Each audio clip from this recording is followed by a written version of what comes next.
terima kasih kami sampaikan atas supportnya bagi kegiatan yang berjalan di masjid kita tercinta. Sebelum Mauidhah Hasanah, saya ingatkan kembali kepada seluruh jamaah yang telah menerima kotak kue. Di dalam kotak kue tersebut ada nomor undian yang nanti bisa ditukarkan kepada panitia dengan hadiah-hadiah yang menarik. Jadi mohon jangan sampai hilang. Baiklah, hadirin hadirat yang dimuliakan oleh Allah, sampailah kita kepada acara puncak, acara yang kita tunggu-tunggu bersama, yaitu Mauidhah Hasanah, yang akan disampaikan oleh panjenenganipun Profesor Dr. Kiai Haji Ahmad Zahro MA dari Surabaya. Kepada beliau kami sampaikan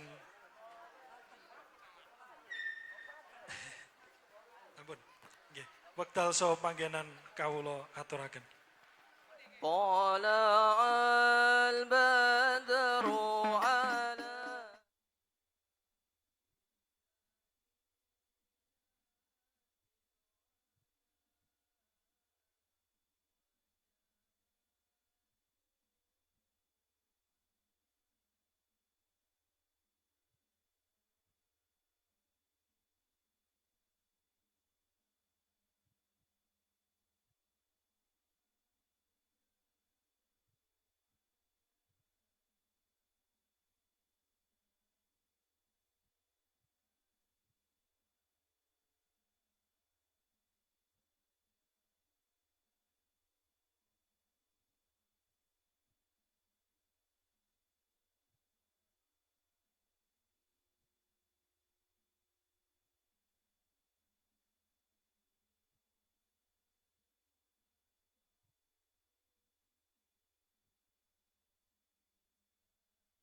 Assalamualaikum warahmatullahi wabarakatuh. Bismillahirrahmanirrahim. Alhamdulillahi rabbil alamin. Wassalatu wassalamu ala asyrafil anbiya wal mursalin, Sayyidina wa maulana Muhammad wa ala alihi wa ashabihi ajma'in. Subhanaka la ilma lana illa ma 'allamtana innaka antal alimul hakim. Allahumma anfa'na bima 'allamtana wa 'allimna ma yanfa'una wa zidna 'ilman nafi'a. Amma ba'd.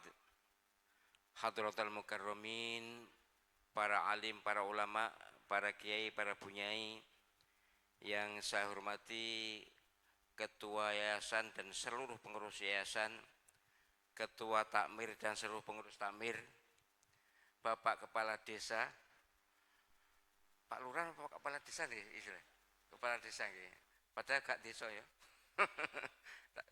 Bapak Kepala Desa, seluruh hadirin hadirat rahimakumullah, muka-muka semuanya dirahmati Allah Subhanahu wa taala. Rahmat panjang umur, sehat lahir batin. Rahmat mudah urusan, lancar rizki, dan terutama rahmat keselamatan dunia akhirat. Amin ya rabbal alamin. Alhamdulillah, saya malam ini bisa berkunjung silaturahim datang panjenengan sedaya di Masjid Baitur Rahim yang sangat megah ini. Kita bersyukur kepada Allah Subhanahu wa taala bahwa saat ini kita dikaruniai rahmat sehat, sempat untuk hadir membuktikan bahwa kita ini pecinta Rasulullah sallallahu alaihi wasallam. Maulid Nabi, hari kelahiran Nabi Muhammad sallallahu alaihi wasallam, kita peringati sebagai bukti kepada Allah Subhanahu wa taala bilih kita sedaya niki adalah pecinta Rasulullah sallallahu alaihi wasallam. Soal ada yang tidak setuju, tidak apa-apa. Ada yang tidak setuju, tidak ada masalah. Yang penting bahwa kita ingin membuktikan bahwa kita ini pecinta Rasul. Tapi ya jangan sampai menggunakan hadis palsu niku. Man azzama maulidi kuntu syafi'an lahu yaumil qiyamah, mboten. Siapa yang mengagungkan hari kelahiran saya, maka saya akan menjadi pemberi syafaat di hari kiamat. Tidak ada hadis itu. Yang benar adalah siapa yang banyak membaca sholawat, maka dialah yang akan mendapatkan syafaat dari Nabi. Dan kita tadi juga sudah sholawatan, dan kita juga sering membaca sholawat. Pramila menika sekali lagi kita niatkan, kita toto hati bahwa kehadiran kita di sini adalah untuk membuktikan bahwa kita adalah umat yang mencintai Rasul sallallahu alaihi wasallam. Saya sudah berkelana di banyak negara, hampir seluruhnya memperingati Nabi, memperingati Maulid Nabi. Yang tidak ya hanya Saudi Arabia saja dan mungkin sekitarnya, tapi yang jelas di mana-mana. Bahkan di Mesir itu 1 bulan penuh. Nek bulan Maulid niku kula leren blonjo. Ya. Biasanya blonjo dan makan malam. Kalau makan pagi, siang niku dijamin Al-Azhar. Tapi kalau makan malam masak sendiri atau beli sendiri. Nah itu nek bulan Maulid perai. Mengapa? Karena orang banyak yang sedekah. Banyak sedekah wong Arab niku nek pas bulan Maulid, kalau bulan Ramadan tuh lomo luar biasa. Lomo niku dermawan, awean luar biasa. Nah, kita sebagai muslim yang ada di Indonesia ini, apapun alirannya, apapun golongannya, ya sudahlah, kita nikmati kenyataan bahwa umat Islam ini adalah biasa memperingati Maulid Nabi. Bahkan kemudian ada niki sholawatan, dan saya salutnya, salut sekali bahwa sholawatan yang pakai rebana itu di luar masjid. Sholawatannya di dalam masjid silakan, bagus, tapi nek rebanane, nek gamelane niku, napa gamelan napa nggih? Enak gamelan niku sebaiknya di luar supaya ndak jadi masalah. Dulu saya di Al-Akbar juga begitu, tapi kemudian ganti orang ya ganti kebijakan. Tapi intinya ini kebaikan, ndak usah dimasalahkan. Bahwa sholawatan kemudian ada rebananya, bagus, kesenian kok. Hanya saya punya catatan sedikit ya, ndak usah ada yang tersinggung. Tadi sudah bagus sebenarnya, tapi kemudian kok melenceng lagi. Terus ngapunten ya, kalau penyanyi mau salawat Nabi niku marhaban Jaddal Husaini, itu salah. Bukan salah, itu enggak pas. Jaddal Husain itu mbahe Sayyidina Husain. Nah, padahal Nabi kan baik Sayyidina Hasan dan Sayyidina Husain. Kemana Sayyidina Hasan? Kok kita lupakan? Tadi yang pertama sudah Hasan Husain. Tapi kemudian yang sering kok marhaban Jaddal Husaini. Yang bagus adalah Jaddal Hasanaini. Marhaban Jaddal Hasanaini atau Jaddal Hasanaini. Hasan dan Husain. Sebab kalau Jaddal Husain itu memang milik sholawatan milik Syiah. Di Iran begitu semuanya. Karena Sayyidina Husain dikultuskan oleh mereka. Itu hak mereka. Kita cinta Rasul, kita cinta Ahlul Bait. Ya. Sayyidina Hasan dan Sayyidina Husain. Kalau di Arab, ya, biasanya kalau keturunan Sayyidina Hasan disebut Sayyid atau Syarif. Kalau keturunan Sayyidina Husain disebut Habib. Monggo mawon, kalau soal itu urusan orang, tapi yang penting saya berharap kita semuanya kompak rukun umat Islam dalam menyikapi perbedaan-perbedaan antar kita.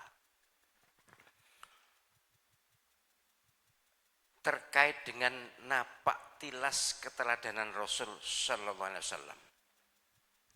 Saya ingin mengingatkan kita sedaya bahwa sunnah pertama, tuntunan pertama, ajaran pertama dalam Islam adalah membaca Al-Quran. Bahkan menghafal Al-Quran.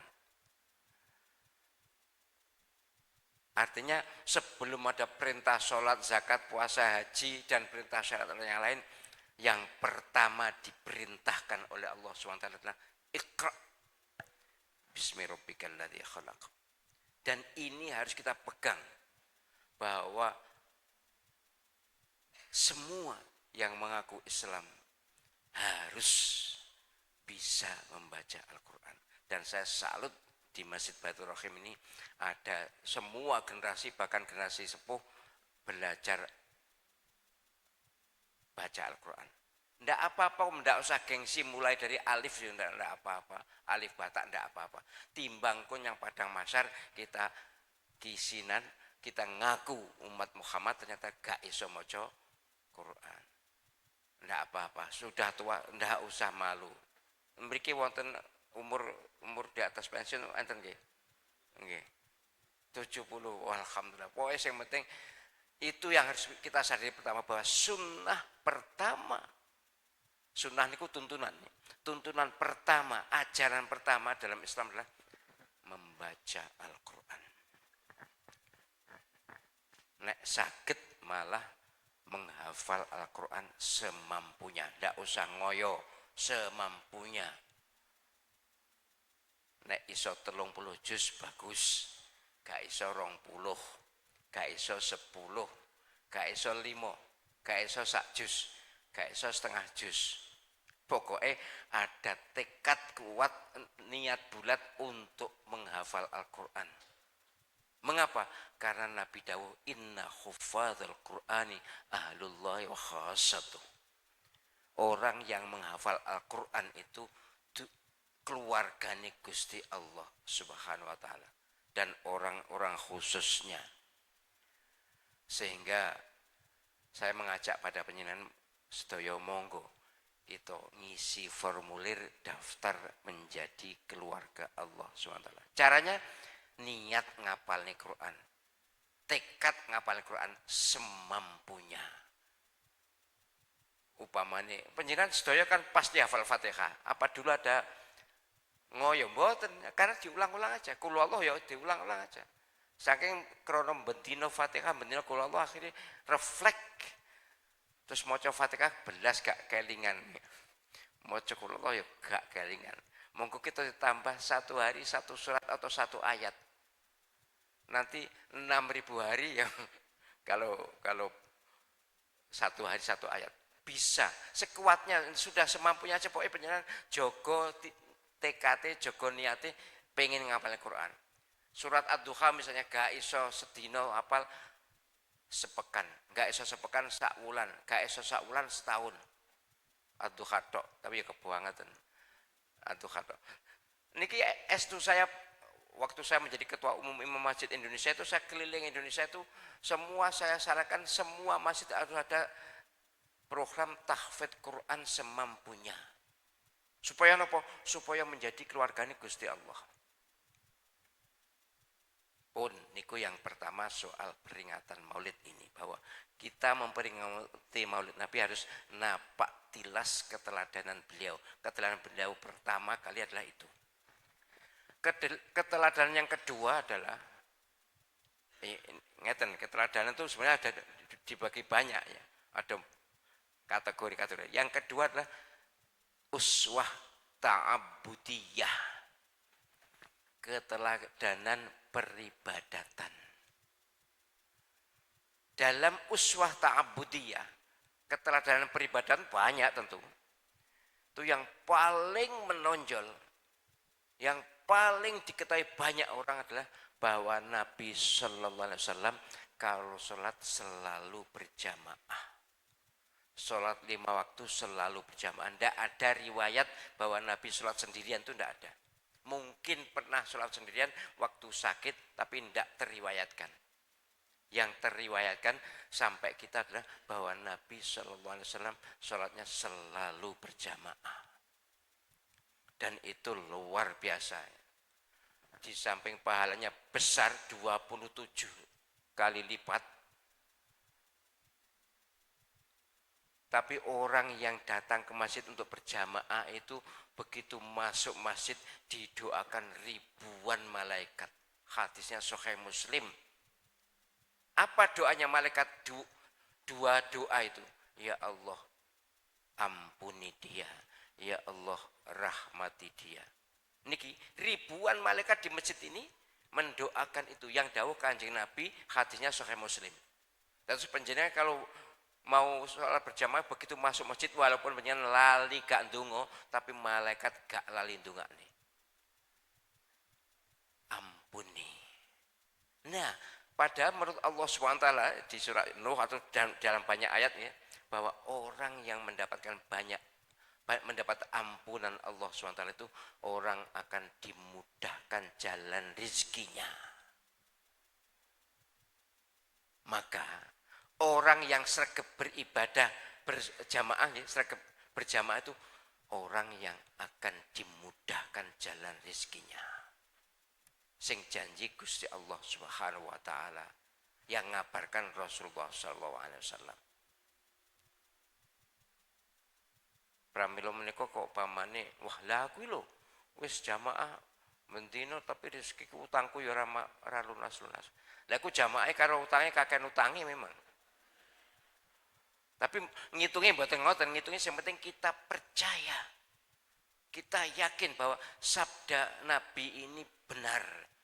Firman Allah itu benar, diyakini nanti akan jalan sesuai dengan koridornya kok. Jalan sendiri sebab Gusti Allah mboten mungkin ingkar janji. Wa may yattaqillaha yaj'al lahu makhraja wa yarzuqhu min haitsu la yahtasib. Siapa yang bertakwa kepada Allah SWT maka akan dimudahkan urusannya dan dilancarkan rezekinya, diberi rezeki secara tak terduga. Mustahil Gusti Allah SWT ingkar janji. Nah, ini salah satu cara pintu atau kuncinya adalah sholat berjamaah itu otomatis itu. Ribuan malaikat, bahkan satu riwayat 70.000 malaikat yang doakan kita itu. Begitu masuk gak kerasa dimohonkan ampun. Maka jalan rezekinya akan dimudahkan. Soal rezekinya dapat berapa itu jatahnya wallahu alam, tapi yang jelas kita sebagai orang yang beriman harus meyakini ini. Umpama belum kelakon, silakan dijalani dan diyakini pada suatu saat pasti Allah SWT akan memberi. Yang kedua, rahmati dia. Dalam banyak hadis disebutkan bahwa siapa yang dirahmati Allah Subhanahu wa taala maka hatinya pasti tenang. Nek hati kita tidak tenang berarti rahmate cikgung masuk. Artinya wong sing dirahmati Gusti Allah mesti hatine tenang. Padahal ini adalah capaian tertinggi dalam kehidupan. Wong niku kehidupan paling tinggi capaiannya nek atine tenang. Masa bondone numpuk nek gak tenang ya percuma juga. Terus panjenengan saya ajak meyakini sabda Nabi Shallallahu Alaihi Wasallam bahwa orang yang masuk masjid untuk sholat berjamaah begitu di dalam masjid didoakan dua malaikat sampai kita keluar. Jadi selama kita di masjid didoakan dua hal ini. Allahumma firlahu warhamhu, Allahumma firlahu warhamhu, Allahumma firlahu warhamhu. Yang dungo malaikat tidak punya dosa mesti mustajab. Niku uswah ta'abudiyah. Dan uswah ta'abudiyah niki ini Rasulullah SAW menawarkan banyak pilihan. Tapi memang tidak boleh ditambah. Nah, yang ada bid'ah ini yang ta'abudiyah niki. Jadi kata bid'ah itu hanya boleh dilengketkan, ditempelkan, diistilahkan untuk hal-hal peribadatan murni.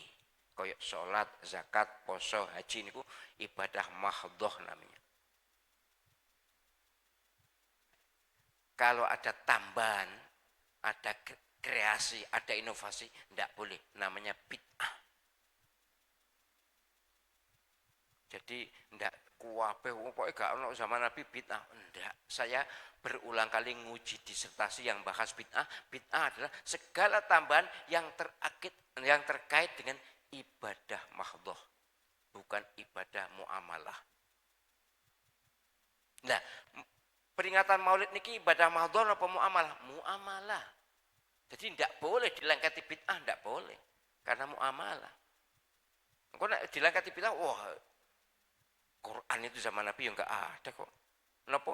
Mushaf niku lho, zaman Nabi enggak ada. Apa bid'ah? Enggak juga. Terus apa-apa yang diajarkan Nabi berupa ibadah harus kita ikuti apa anane. Nek napa niku Nabi menetapkan sholat zuhur 4 rakaat ya 4 rakaat. Sholat maghrib 3 rakaat ya 3 rakaat. Tidak boleh ada kreasi. Tapi dungone sholat bermacam-macam ditawarkan. Panjenengan boleh memilih. Doa iftitah itu macamnya banyak. Boleh milih yang mana. Jangan digunakan tenger iki. Nek kabirau NO. Nek Allahumma ba'id Muhammadiyah. Omongi sopo. Memang yang biasanya kalau NO menggunakan kabirau Muhammadiyah biasanya Allahumma ba'id. Tapi bukan hanya 2 ini kok banyak, kok ada 8. Saking gak apal panjenengan kan. Nek apal kabeh boleh dibaca, bahkan yang kabiro itu dulu ceritanya Nabi ngimami sholat, ada di belakang Nabi baca kabiro. Kabiro alhamdulillah katsir wa subhanallah burata wasilah niku lho. Begitu selesai sholat Nabi balik, sapa mau sing maca kabiro? Wedi sahabat wedi meneng kabeh. Sapa sing maca mau aku krungu kok meneng. Enggak ngene lho. Aku mau tahu begitu ada yang baca kabiro itu ada 30 malaikat turun berebut nyatet. Oh kula Nabi. Cara aku bathukmu ndak mau meneng. Tapi Nabi mboten ngoten, Nabi ndak mungkin berkata kasar. Nah, terus kabiro itu kreasinya sahabat, Nabi krungu terus dikuatkan. Berarti mboten bid'ah, disetujui Nabi kok. Terus panjenengan maos kabiro niku dicatat 30 malaikat. Niku hadis sahih lho. Kita tidak kerosok ya. Terus segala tuntunan Nabi kita ikuti, maka itu adalah ibadah Allah. Ndonga gak ngatong gak apa-apa. Ngatong sakmene oleh. Rodok dhuwur bagus. Dhuwur banget boleh. Ngeten iki boleh, tapi ngeten nek begini doa nek doa biasa boleh ndak ngatong. Aku jadi aneh, oh nek gak ngatong Muhammadiyah, nek ngatong oh iku salah ya sapa semua dari Nabi, gak ngatong bareng, ngatong sakmene bareng. Nek istisqa sak menten. Nek teng multazam ngeten. Niki tangane dipepet nek Ka'bah, irunge dipepet nek Ka'bah, wetenge pepet nek Ka'bah ngeten. Lah nek khotib Nabi khutbah dongane ngeten. Tapi nek anu kok khotibnya kene ngene paling Muhammadiyah khotibe ngoten paling. Padahal tidak, itu Nabi kalau panjenengan nek wani, tapi kalau dhewe ya gak patek wani. Soalnya sing gong paham, iku nyapa kok ndonga kok ngono. Sing gak oleh ngene lho. Nek ngeten iku gak oleh ndonga kok ngeten. Nah, terus ini yang penting ada pemahaman bahwa semua yang panjenengan amalkan baik penyanyi dari NU, Muhammadiyah, Persis, Matlabul Anwar, Nahdlatul Wathon, Salafi atau apa, semua benar. Ada gurunya, ada kitabnya, nyambung sampai Rasulullah. Karena Rasulullah SAW memang memberi pelajarannya tidak satu macam. Ada banyak pilihan. Donga sujud niku ada 15 macam. Penyen apal pinten. Situ paling ada yang subhan rabbiyal a'la, ada subhan rabbiyal a'la wa bihamdi, atau ada subhanakallahumma rabbana wa bihamdika allahumma ighfirli, ada sajada wajhiya alladzi khalaqa wa sawwara wa syaqqa samahu wa basarahu bi hauli wa quwwati fatabarakallahu ahsanul khaliqin. 15 macam. Wis panjenengan pilih sing di monggo. Gak maca yo gak apa-apa, tapi ya kebangetan. Tapi ojo dikreasi, wah aku pengen sujud maca qul huwallah. Ayo gak oleh iku. Qul huwallah, maca qul huwallah ping telu kan padha karo ngatamne Quran omongi sapa. Ya Nabi dawuh ngoten nilainya seperti Al-Quran, tapi aja dipadakne terus engko maca qul huwallah ping telu padha karo khatam Quran lalu gak tau ngatamne Quran blas qul huwallah tok ya ndak boleh lah, jangan gitu. Itu nilainya pahalanya besar, tapi aja terus nggih langganan qul huwallah tok. Salat yang ngono, maghrib qul huwallah, isya ya qul huwallah, subuh ya qul huwallah. Apa nek zuhur kalau asar gak ana wong roh wis. Jadi saya sangat salut kalau masjid di perumahan itu memang harus rukun, karena di perumahan kan enggak tahu asal usulnya, semua kan pendatang namanya perumahan kan.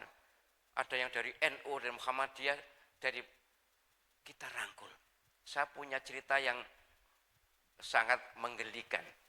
Dulu tahun-tahun 80-an akhir ya, sekitar tahun 87 88, dibangunlah masjid di Njoyo di Malang dekat Dinoya, itu Masjid Al-Ikhlas namanya. Di perumahan itu, kompleks perumahan bangun masjid, rukun pas bangun. Soalnya gak aro NU atau Muhammadiyah gak aro, pokoknya rukun, Mbak. Begitu jadi peresmiannya pada waktu Isra Mi'raj saya yang ceramah. Salat maghrib jamaah, yes. Isya jamaah, bagus. Saya dengar berita ternyata subuh tukaran. Ketok, nek maghrib gak ketok KNU atau Muhammadiyah, Isya gak ketok NU Muhammadiyah. Subuh satu kelompok ngotot kudu kunut, sing satu kelompok lagi ngotot ndak mau kunut. Wih, podo gak roh dalile. Perumahan biasanya kan gung belajar banyak agama, kalau di sini alhamdulillah sudah mulai belajar agama. Tapi di Joyo itu podo gak roe, poe biasa nih kunut ya kudu kunut. Dapat kusir gak ono sing nengahi, podo gak ngerti ini sampai hampir terbit matahari. Terus disepakati demi kebersamaan maka jamaah subuh ditiadakan. Iki nek gak edan gila gendeng. Lah wong jamaah subuh itu di samping 27 derajat itu sama dengan sholat sunnah semalam suntuk ganjaran lho nggih, gak oleh tinggi anu nggih dalih ya. Oh nek aku tak sholat jamaah subuh gak usah sholat malam ndak.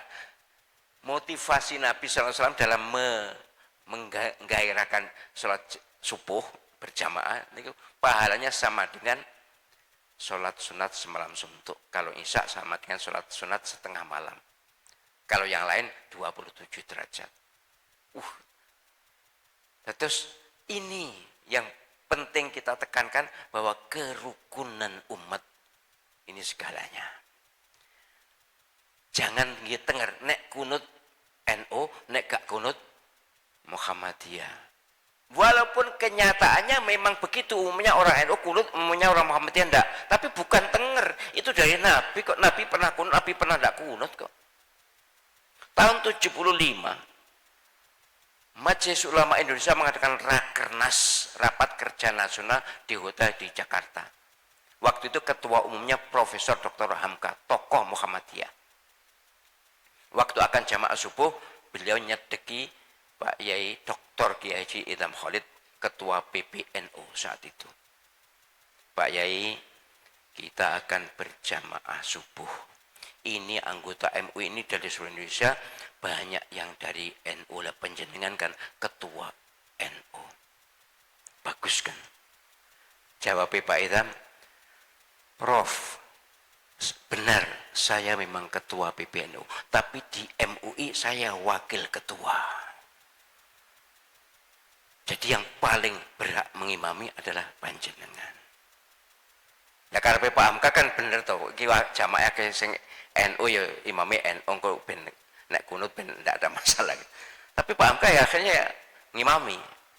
Begitu ngimami rakaat kedua, sami Allahu liman hamidah, Allahumma hdina fi man hadait wa afina fi man afait wa tawallana fi man tawallait, dan seterusnya sampai mari lancar apal Pak Hamka, tokoh Muhammadiyah, ngimami subuh di depan ulama seluruh Indonesia, kunut.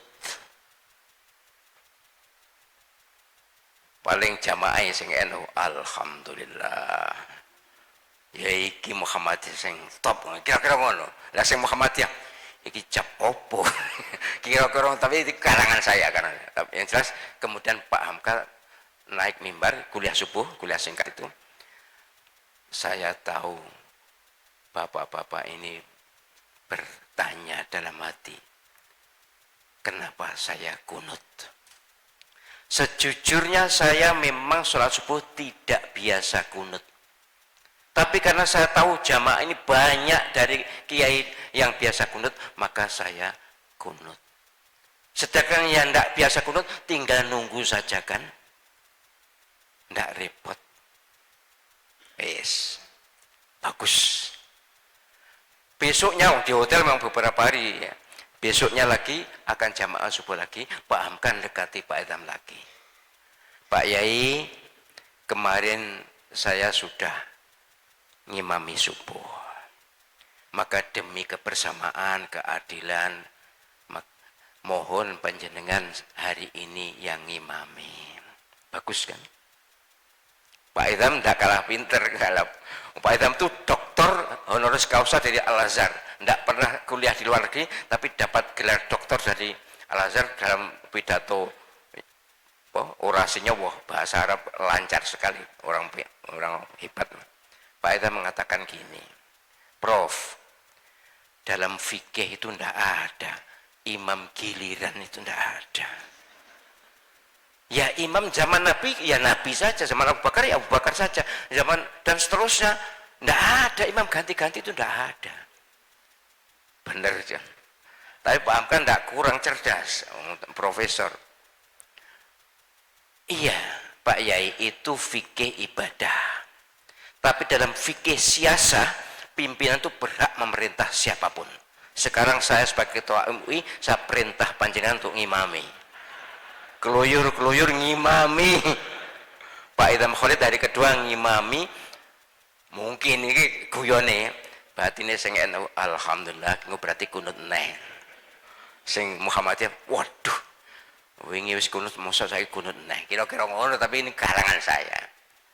Ngimami, sami Allah, rakaat kedua, sami Allah hamidah, langsung Allahu Akbar, tidak kunut. Pak Idham tokoh NU ngimami di depan jamaah banyak NU tidak kunut. Kira-kira jamaah sing NU, cara bahasa saya jangkrik. Tapi kak mboten, pasti mboten niku. Tapi mesti batin ki piye to kok tokoh NU kok gak kunut, kira-kira. Pada kuliah ya, naik mimbar kuliah seperti Pak Hamka kemarin, kuliah subuh singkat. Pak Idham mengatakan, bapak-bapak, pastilah bapak-bapak bertanya-tanya dalam hati, tadi kok tidak kunut. Saya sengaja tidak kunut, tidak lupa. Makanya saya tidak sujud sahwi, saya tidak lupa. Saya sengaja. Kenapa? Saya punya hutang budi pada Pak Hamka. Kemarin Pak Hamka yang tidak biasa kunut, beliau kunut. Nah, saya terus terang memang biasanya kunut, bahkan kalau lupa saya susahwi. Tapi saya sengaja tidak kunut, menghormati Pak Hamka dan orang-orang yang biasa tidak kunut.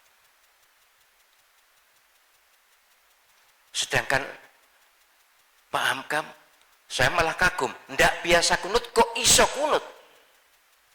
Padahal jamaah kami, jamaah NU itu mayoritas mungkin ndak bisa kunut, hanya amin-amin tok. Kan panjenengan jamaah subuh kan amin-amin tok.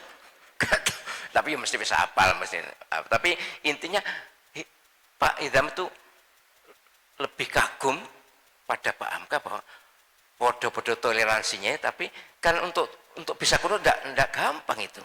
Ngimami lagi. Jadi saya sengaja tidak kunut karena balas budi pada Pak Hamka. Ini cermin orang yang podo ngertine.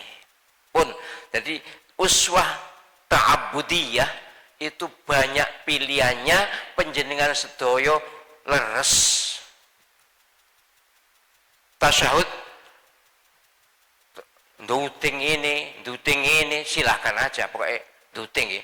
Nek madzhab Hanafi asyhadu an la ilaha illallah, namun la tok, selain la ndak duting. Madzhab Maliki dari awal sampai akhir ngeten, gerak-gerak ngeten. Ini gak dolanan, ini tenanan iki dari Nabi. Imam Syafi'i asyhadu an la ilaha illallah sampai akhir. Imam Hambali asyhadu an la ilaha illallah wa asyhadu anna Muhammadar Rasulullah. Nek muni Allah diputer. Itu bukan dolanan, itu dari Nabi juga. Atau sebenarnya nek salat wis gak usah ngelirik, piye enggak usah. Kabeh saka Nabi nduting suwe pareng diugel-ugel pareng, nduting sederek pareng. Pokok gak ngene, asyhadu an la ilaha illallah. Iki gak ono iki tuntunane. Niki enggak ada tuntunannya kecuali 4 jarinya hilang baru hanya punya jempolan toh ya gak apa begini. Tapi ini mencerminkan betapa luas dan luasnya ajaran Islam. Betapa lapang dadanya Nabi SAW untuk menghadapi umatnya. Pun niku uswah ta'abudiyah.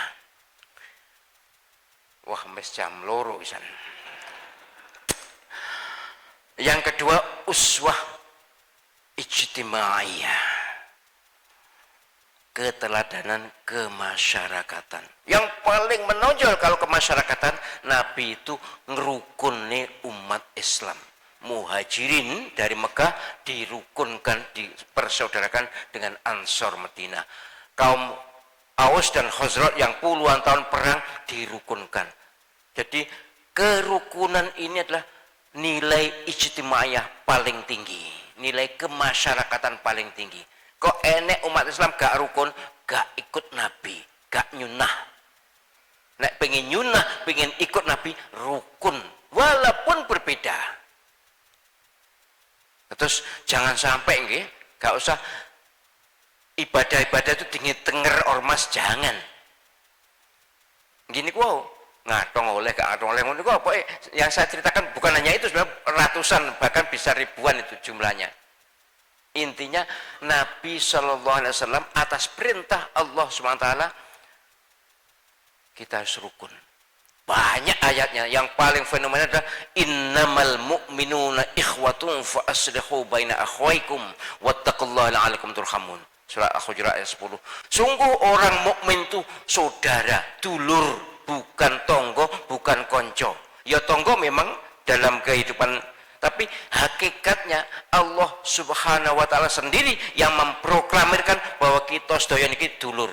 Muhammadiyah, NU apapun dulur, gak usah nek sing nyacat, gak usah nek bid'ah-bid'ahkan, gak usah nyalah-nyalahkan. Andai kata saudara kita salah, benar salah, jangan disalahkan di depan umum.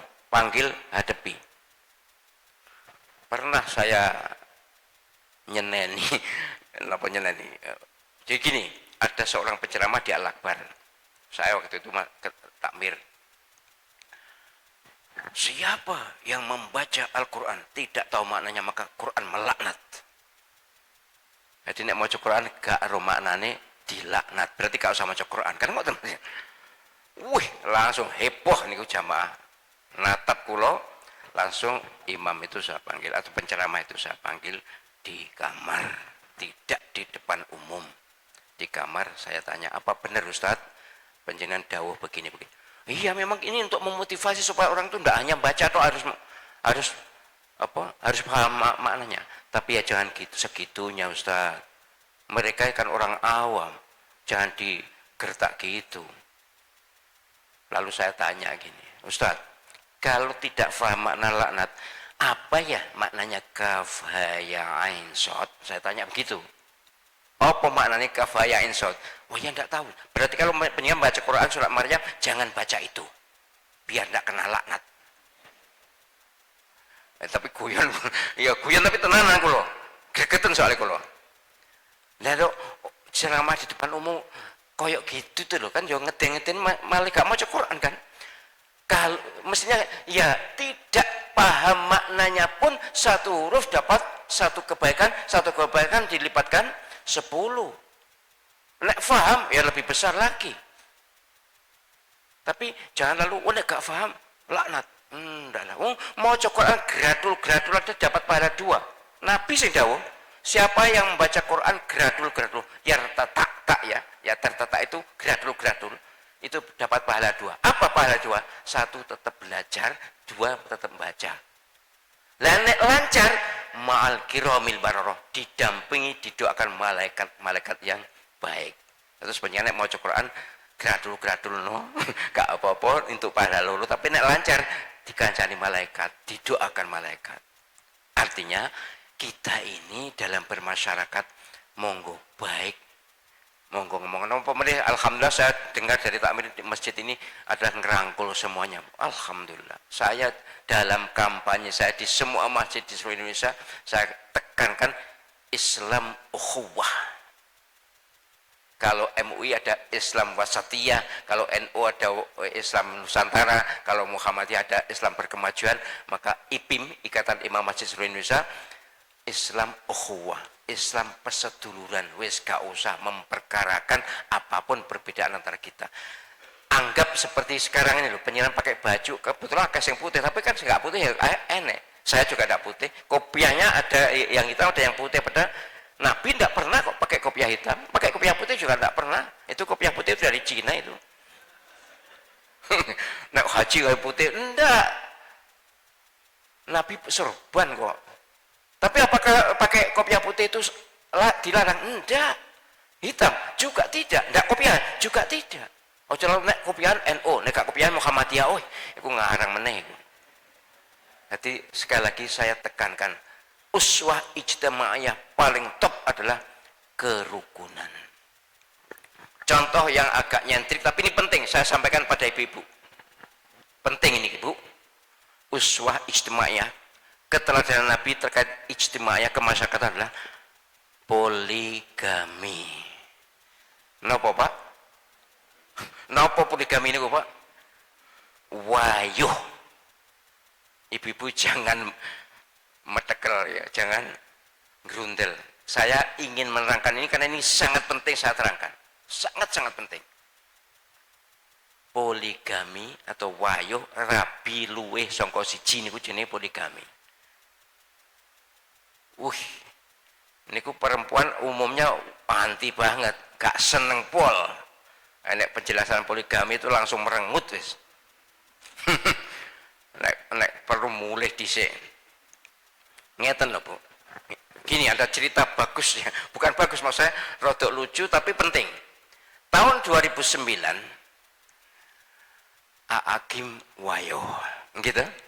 Aakim Wayo. Rame ibu-ibu se-Indonesia itu heboh. Padahal sebelum itu anggota DPR selingkuh dengan artis ya ndak terlalu rame. Ya zamannya Pak SBY. Waktu itu heboh. Kemudian saya ingat betul hari Senin jam 8 pagi saya dapat berita bahwa Pak SBY mengumpulkan menteri-menteri Kesra untuk rapat. Lalu saya ngontak Bu Ani, Allahumma firlaha warhamha wa'afi'afanha. Bu, Pak SBY empun banter-banter nek menghadapi masalah niki. Masalah poligami jangan terlalu eksplosif, jangan terlalu keras. Ya, tapi Bapak kan presiden. Iya aku presiden. Kapan ngerti mboten kalau mboten ngeten. Bapak kan presiden, Bapak kan ngatur ini masalah masyarakat ini kan heboh ibu-ibu. Tapi Pak SBY kan ingin terpilih lagi itu tahun 2009 nanti. Waktu itu sebelum Oktober. sebelum pilpres periode kedua beliau. Jadi nanti kalau ini kebantaran, nanti para ulama dan pesantren akan heboh juga. Sebab ini adalah ajaran Islam. Terus akhirnya banyak saya diskusi dengan Bu Ani lewat HP, betul langsung. Akhirnya terpaksa saya mengatakan gini, ini saya katakan pada Bu Ani dan pada pencinta ibu-ibu. Poligami itu sama dengan sate kambing. Napa? Sate kambing. Kok iso? Ya. Sate kambing ini ku halal apa haram, Bu? Halal. Halal apa haram, Pak? Halal, mesti halal kayak gini. Nah, mengharamkan sate kambing dosa atau tidak dosa? Dosa besar. Mengapa? Karena sate kambing itu halal, kok diharamkan namanya tahrimul halal, itu dosa besar. Sama dengan tahlilul haram, juga dosa besar. Menghalalkan daging babi, dosa besar. Mengharamkan daging kambing, dosa besar. Tapi kalau tidak mau makan sate kambing, boleh. Nah, poligami ya gitu. Poligami itu halal. Halal apa haram, Bu? Gak pada gelem nih. Halal Bu, Pak. Oh, halal lagi ini kabeh halal. Halal. Tapi penjenengan umpama ndak mau dipoligami sah. Tapi kalau anti poligami bermasalah, sama dengan melawan Allah SWT. Oh, poligami itu ada ayatnya, surah An-Nisa ayat 3 itu. Ada sunnahnya, prakteknya Nabi Muhammad SAW. Jangan dicela loh, Nabi poligami itu zaman itu raja-raja atau kaisar itu istrinya banyak. Raja Mojopahit aja banyak, istri mungkin 1-2 tapi selirnya sak pirang-pirang. Tapi Nabi tidak punya selir kok. Semua yang hadiah itu dinikahi. Zaman itu terpuji, zaman itu prestise, zaman itu gengsi. Bahkan ketika saya di Mesir tahun 80-an itu masih menyaksikan, mengetahui bahwa poligami wayuh niku bagi laki-laki gagah, prestise. Yang kono tapi yang kene tapi betul saya yakin sampai sekarang masih kok di kultur Arab itu poligami itu gagah. Zaman Nabi apalagi. Tapi Nabi nikah poligami bukan karena biologis atau sahabat, perintah Allah Subhanahu wa taala. Nabi dengan Siti Khadijah kan 25 tahun tidak poligami. Baru poligami setelah Sayyidah Khadijah wafat. Nah, mengharamkan poligami masalah. Tidak mau dipoligami sama dengan Siti Fatimah binti Rasulullah sallallahu alaihi wasallam. Siti Fatimah istrinya Sayyidina Ali, jelas bapaknya poligami, tapi ketika Sayyidina Ali mau poligami merengut. Napa merengut niku? Wis gak gelem wae.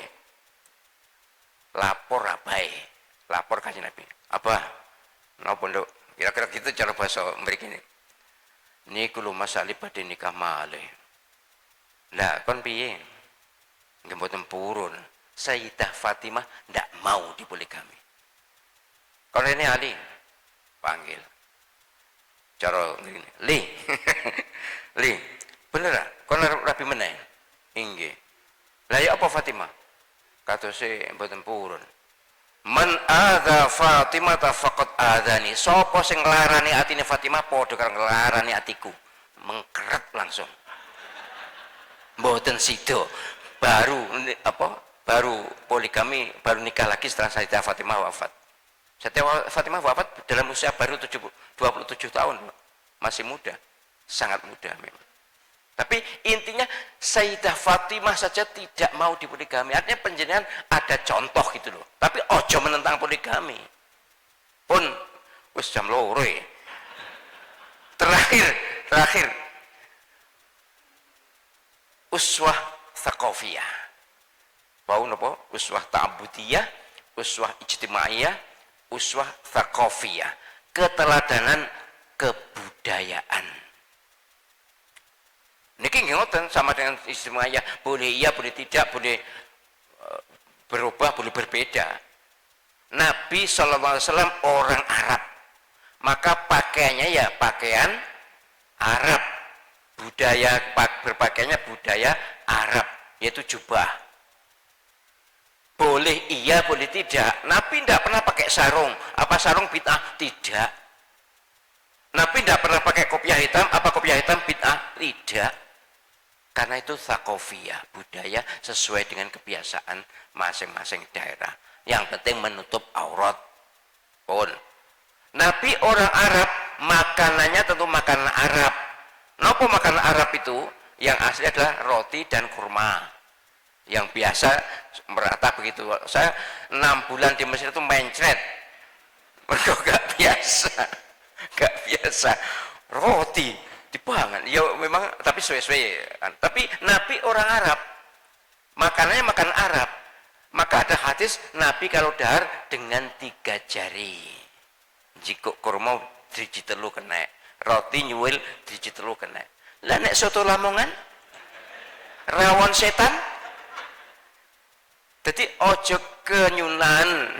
Wah, pokoknya demi sunnah saya pakai 3 jari. Ayo. Tuku soto Lamongan kono nek telu dijelu nek iso. Ini penting untuk kita tekankan bahwa iku bidang apa, nek bidang budaya ndak usah dimasalahkan. Bidang budaya seperti ini rebana, kemudian nanti musik, bahkan musik Imam Ghazali menyatakan hukum asal musik itu mubah. Bisa menjadi haram kalau caranya. Tapi hukum asalnya mubah. Bayangkan, Imam Ghazali kurang apa? Kurang alim apa? Nabi nate dawuh di depan orang Arab, laki-laki Arab. A'ful liha waqsus syawarib. Ingunen jenggotmu, rapikan apa niki brengosmu, kumismu. Niku dawuh Kanjeng Nabi di depan lelaki Arab. Wong Arab niku orang Samia atau orang Semit itu nek nyingu jenggot ketel gagah. Nek wong kene wong Jawa nyingu jenggot gelem dawa gak gelem akeh. Saya pernah waktu tahun 86 di Mekah di Saudi. Di sana itu Saudi itu hukumnya ngingu jenggot itu wajib. Mahasiswa wajib ngingu jenggot. Mbuh jenggote akeh po nggur telu poe dingu. Kok dipotong, beasiswa juga dipotong. Nanti saya waktu di sana itu dawa tok gak niki rada pantes ya iki. Biyen dawa tok gak akeh tak aku ngoco lho kok koyo embek. Artinya aja kenyuran, wah kudu ngingu jenggot. Iyalah silakan yang berpendapat wajib silakan, tapi mayoritas dunia ini tidak ada yang mewajibkan jenggot. Tapi pernah saya waktu saya direktur pasca sarjana itu ada seorang mahasiswa baru, mahasiswa S2 datang menghadap saya di kantor membawa amplop. Tapi di sini duit banget bukan. Amplop itu isinya kopian fotokopi hadis. Niku ini a'fuliha waqsu syawarib rawal Bukhari. Dikekne aku. Karo waktu itu saya belum ngingu jenggot, ngeten soalnya jenggotku tak cukur iku gung keter-keter ngoten lho. Biasanya pengen keter kan dicukur, bolak-balik cukur rada keter. Sakniki lumayan. Biyen derek wani ngingu. Ya tak cukur jan. Saya diceramai kali ya lari niki. Bukan ceramai tapi Pak, saya tuh kasihan pada Bapak. Kan hukumnya jenggot itu wajib. Bapak tidak. Lele. Aku lho 10 tahun yang lalu hafal hadis ini. Mbok pameri hadis ngene. Tapi kalau nggih mikir, iki anak muda punya kesadaran jenggot, tapi kayak jenggot tok. Kok cingkrang barang dibahas. Itu budaya. Ndak usah dimasalahkan. Ini kok kedawan wis jam 2 luwih 5 menit lho.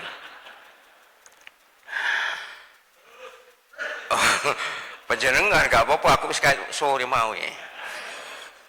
Baik, terus dalam menyikapi apapun perbedaan, kalau penyan belum ngerti baiknya tanya. Nek wis ngerti yo tinggu, tapi ojo gampang maido wong sing gak podo. Profesor Dr. Hamka menyatakan uang kena gampang maido, gampang nyalah nih, itu berarti ilmunya didik, ilmunya sedikit. Orang yang ilmunya sedikit menggampang wong nyalani. Tapi orang ilmunya banyak, tidak mudah menyalahkan karena tahu, oh itu dalilnya ini, oh itu dalilnya ini, oh itu dalilnya ini. Dan sesungguhnya semua perbedaan kita punya dalil. Pengen menyebutkan apa saja, saya bisa menunjukkan dalil. Yang saya mengajar perbandingan madzhab sejak tahun 83, penyiar paling belum lahir ya. Sing nom, sing tua ya wis lahir. Saya sejak 1983 saya sudah menjadi dosen bidang perbandingan madzhab. Nanti serotok apa nih perbedaan antar madzhab itu kayak ibu-ibu saat ini kemasyarakatan nih budaya juga budaya pakaian. Kalau panjenengan ngotot aku negak Syafi'i gak, sekarang ini berdosa. Karena dalam hal aurat wanita, Imam Abu Hanifah menyatakan bahwa aurat wanita seluruh tubuh kecuali muka, 2 tapak tangan dan 2 tapak kaki boleh dibuka. Itu mazhab Hanafi. Imam Malik menyatakan aurat wanita itu seluruh tubuh kecuali muka dan 2 tapak tangan. Tapak tangan itu niki kali niki. Terus penjalan sholat ini kelihatan itu tidak apa-apa. Batasnya ini lengan, ugel-ugel nih. Ugel-ugel nih. Ngertos nih ugel-ugel nih. Ugel-ugel. Lah Imam Syafi'i sama Imam Ahmad bin Hanbal menyatakan bahwa aurat wanita itu seluruh tubuh. Tidak boleh ada yang dibuka. Artinya penjenengan saiki ngotot mazhab Syafi'i atau mazhab Hambali dosa. Mereka buka muka. Maka soal mazhab ini ijtihad, beliau orang alim semuanya, orang soleh semuanya, orang hafal Quran semuanya. Jadi boleh diikuti yang mana? Sehingga berarti penjenengan ya mazhab Hanafi atau mazhab Maliki kalau soal aurat. Tapi ini ke masyarakat apa sekali lagi budaya pakaian ya sudah, yang penting menutup aurat lah. Aurat penjenengan ikuti yang tidak susah. Ngoten nggih.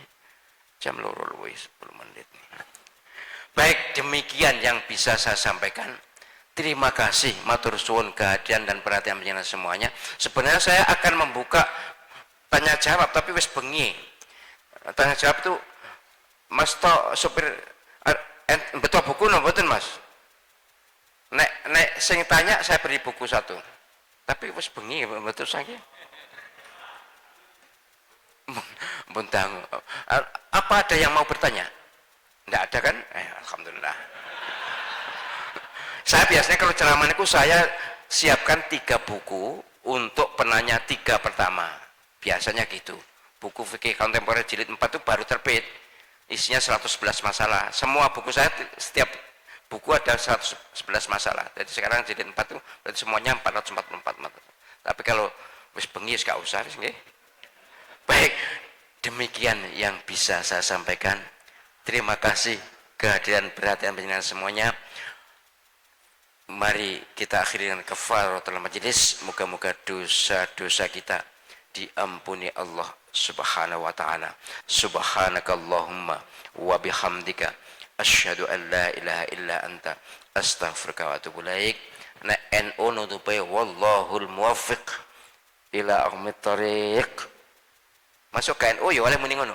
Nek Muhammadiyah biasanya billahi taufik wal hidayah. Al-wasilah nasrum minallah wa fathun qarib dan masih banyak lagi. Kalau para hufaz Al-Qur'an biasanya ihdinas siratal mustaqim. Ku nek nutup terus nutup ya gak usah tinggi tenger. Saiki laris wallahul muwaffiq ila aqwamit thariq, silahkan aja. Gak ditutup ya apa-apa. Saya diminta mari kita berdoa dengan saksama dan dalam tempo yang sesingkat-singkatnya. Penyanyi boleh ngatong, boleh tidak ngatong, terserah. Nek kalau ngatong tangan stok mergo stoknya kelmik. Kita antar dengan Fatihah. Ada hadisnya Sahih Muslim bahwa Fatihah itu bisa untuk mendukung doa, mengantarkan doa, mewasilai doa, dan induk doa Fatihah niku. Mereka tidak usah dimasalahkan. Iku kalau apa kan hadise ngaji meneh. Ngoten mawon nggih. Nek ana sing maido ngajine paling gung khatam atau sekolah gung mari dolane kurang ada ngoten mawon. Atau kaduan dolan. Mari kita antar dengan Fatihah ala hadhihi niyyah wa ibtigha mardatillah. Al-Fatihah.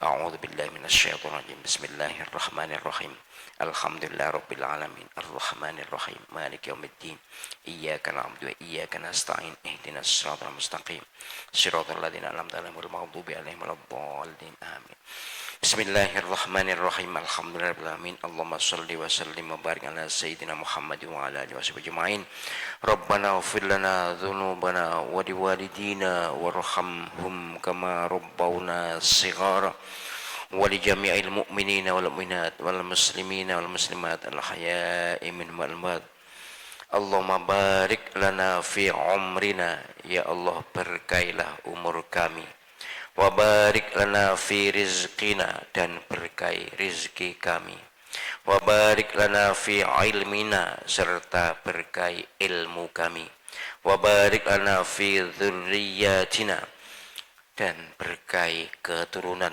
keluarga kami ya Wahhab ya Razzaq ya Fattah ya Alim ya Arhamar Rahimin Rabbana atina fid dunya hasanah wa fil akhirati hasanah wa qina adzabannar wa qina adzabannar wa qina adzabannar ya Aziz ya Ghaffar ya Rabbal alamin ربنا تقبل منا إنك أنت السميع العليم وتب علينا إنك أنت التواب الرحيم وصلى الله على سيدنا محمد وعلى آله وأصحابه أجمعين والحمد لله رب العالمين الفاتحة أعوذ بالله من الشيطان الرجيم بسم الله الرحمن الرحيم الحمد لله رب العالمين الرحمن الرحيم مالك يوم الدين إياك نعبد وإياك نستعين اهدنا الصراط المستقيم صراط الذين أنعمت عليهم غير المغضوب عليهم ولا الضالين آمين. Dalam rangka memperingati Maulid Nabi ini, monggo kita tutup dengan sholawat. Sholawat banyak, sholawat niku banyak, lebih 40 macam, bahkan lebih. Saya milih sholawat asyil aja. Sholawat asyil itu sholawat yang disusun oleh Sayyid Ja'far Shadiq, cicitnya Kanjeng Nabi, generasi kelima. Beliau menyusun sholawat ini, asyil ini karena beliau kepepet dipersekusi oleh penguasa, keluarga Nabi itu sedikit, sehingga sudahlah nyerah tengku Allah, pasrah tengku Allah. Beliau cucunya Kanjeng Nabi ini, cicitnya Kanjeng Nabi ini menyebut Nabi dengan Sayyidina. Kalau ada orang baca sholawat tanpa Sayyidina juga tidak apa-apa, bener, tidak usah ngetenger. Oh, nek Sayyidina NU gak Sayyidina Muhammadiyah, mboten. Ini pakai Sayyidina, dan sebenarnya tidak usah alergi dengan kata Sayyidina. Yang diperselisihkan oleh para ulama itu Sayyidina yang dalam sholat. Kalau di luar sholat, umumnya setahu saya seluruh orang Arab itu pakai Sayyidina. Mpun sakit di sholat asyil nggih? Monggo, sekali aja lah. Allahumma sholli ala Sayyidina Muhammad wa ashwini zalimin bizzalimin Allahumma salli ala Sayyidina Muhammad wa ashwini zalimin bizzalimin wa akhrijna min bainihim salimin.